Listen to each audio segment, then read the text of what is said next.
back. We've got the 2 shells ready to get poured. We're gonna mix up some epoxy.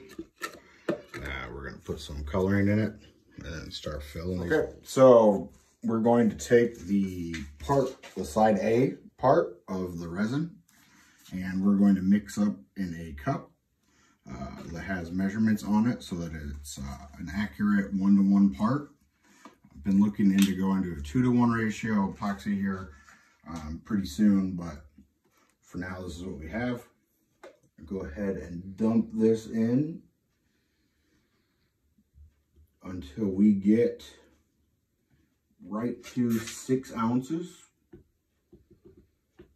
which is just a guess at this point for the first pour. We're going to do the exact same thing with the second pour to 12 ounces. Okay, so we got basically 2 half cups. It would have been a little full using 1 cup, but basically that's the color we're looking for, that electric lightning blue. At this point, we're going to go ahead and we're going to start with this cavity here being the cavity that's going to take the most epoxy. And we're just going to pour that in.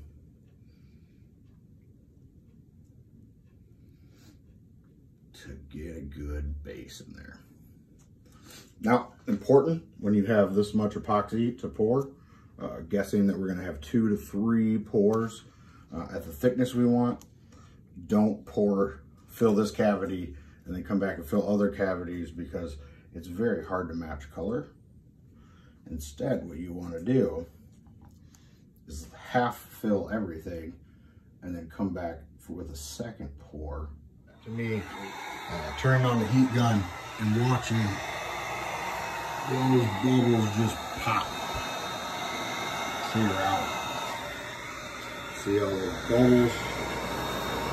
And again, it comes in. Where you're going to be able to see this the best, I believe, is this main cavity. You see all those white bubbles?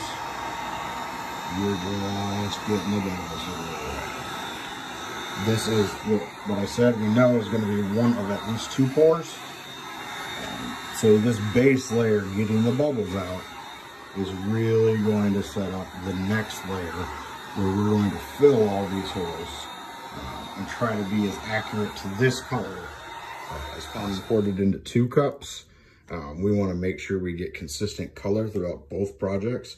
So I'm going to add the color right to the mixing cup that I've already stirred up and got to the 5-minute mark. Really clear epoxy. Add some color, and then we'll be rocking.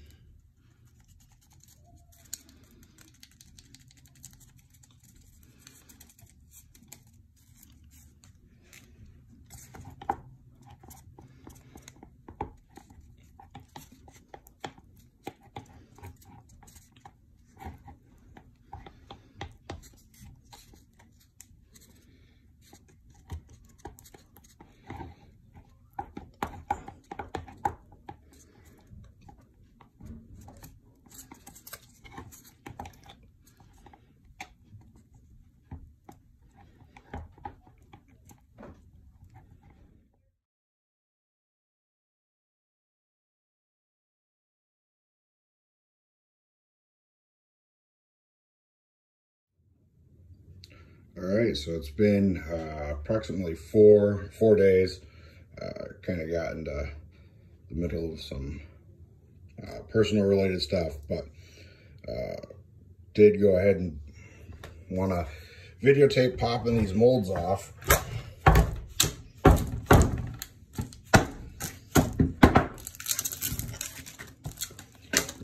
Trying to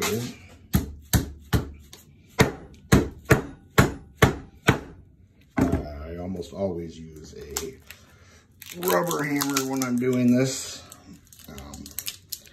just because you don't want to add any stress to the mold. You can see the tuck tape did exactly what we wanted it to do. It came up pretty clean. Overall, relatively decent on the pour out or the spill, knowing that we purposely kind of over poured this section here. But that color's awesome. And I think it's just gonna make some really cool shelves when we're done with them. Send them out. We're gonna plane them down, get the tape off there. Okay, took the boards, got them rough sanded down just to see what finish we were gonna end up with. And there are a few of these that just need a little bit of filling. Quite a few little spots. Had to kind of circle them with a pen just to make sure when I'm going through and filling, they feel good. But I'm gonna go ahead and use some All right, it's been 3 days. Got all these spots filled up. Decided to go with a silver gray for those spot fillings, just to add some contrast in it. Now we're just gonna sand it back down, get it ready for finish. All right.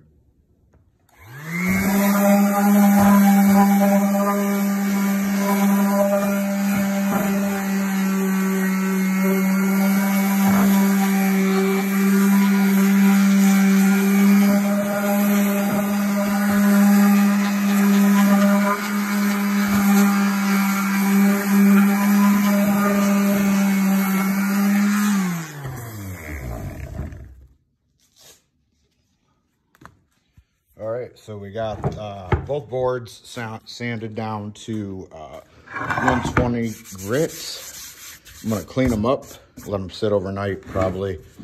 It's getting kind of late. And then come back, I'll probably do one more entire pass at 120, just because I'm not happy with some of this spotting that I'm seeing and those kinds of things. Plus, whenever cleaning or sanding, right, on epoxy, all those little spots and scratches, the longer you spend with your sander, the cleaner all those little spots will look. So, like I said, think I'll wipe them down tonight, mineral spirits again, and then get ready to go ahead and sand again tomorrow, 120, and then progress on, just to make sure that the base sanding's good. Very happy with what I see so far. All right, back again. Went ahead and hit that with 120 off camera. Cleaned it up, got what I wanted out of it. Now I'm gonna come back with a 150. We're gonna try to get rid of all these swirls and nastiness. And each level is gonna bring it higher and higher till we get that nice finish that we're looking for.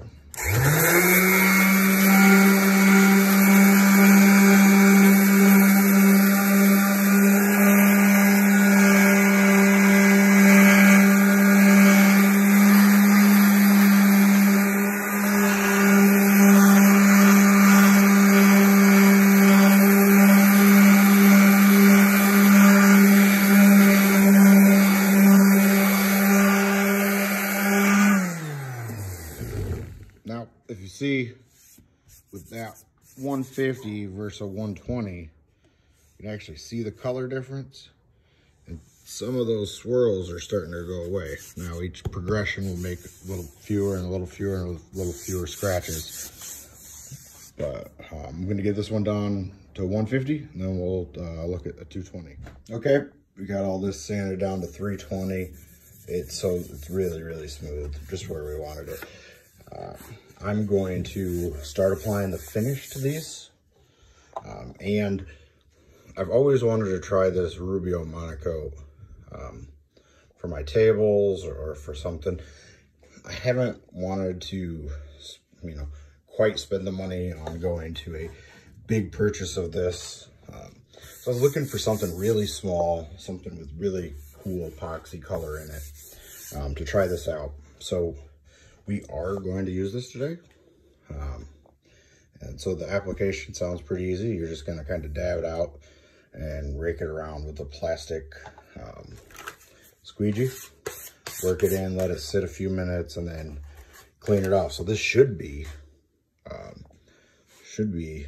where it happens.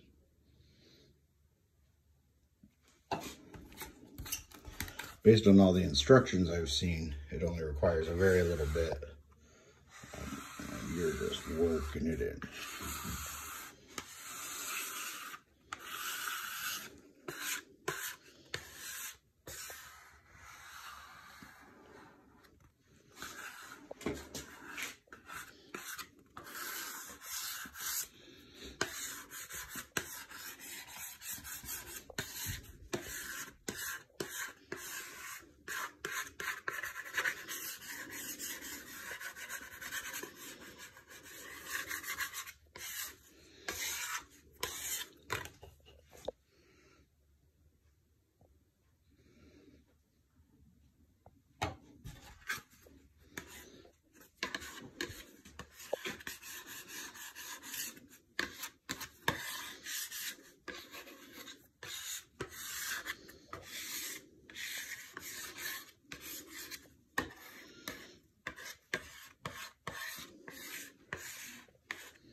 videotape.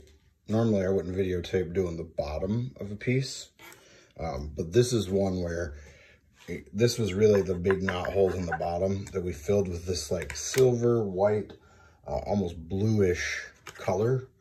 And so I'm as excited about this as anyone. We're gonna check this out. Look.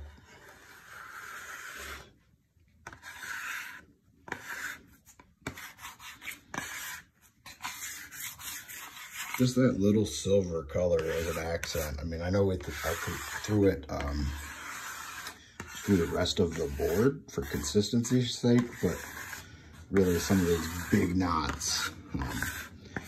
One, kind of playing with the bottom of the board, but even though it's gonna be a shelf, people aren't gonna see it as much as they see a top side view. But I'm really excited just to try it. Especially since this was a personal piece. It's something I'm gonna hang in my living room, and that is not going up for sale. So I had a little bit of leeway with it. Again, just trying to hone my skills and practice on something that if I screwed up, you know, it'd be my problem. But again, really thrilled with this monocoat finish on this board. Just buffing it in, make sure I get all these areas coated. I'm gonna go ahead and again let this sit a few minutes, really absorb in, and then come back and I'll knock it off. But just the finish here is something I'm very proud of. And I think for sure I'll be buying some more of this Rubio monocoat. It dries just to this finish. If you do it properly and you give it time to seal up before you buff it back off. You can see this side's dry, right? And you can always.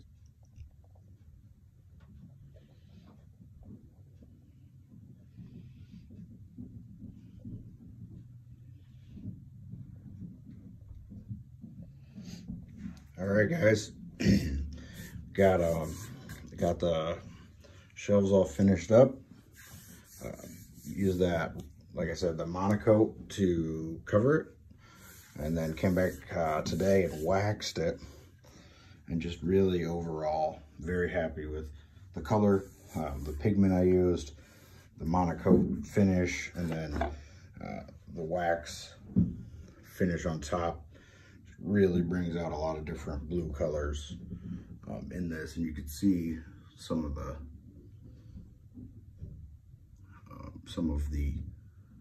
color changes that happen in a good epoxy when you take the time and sand it well.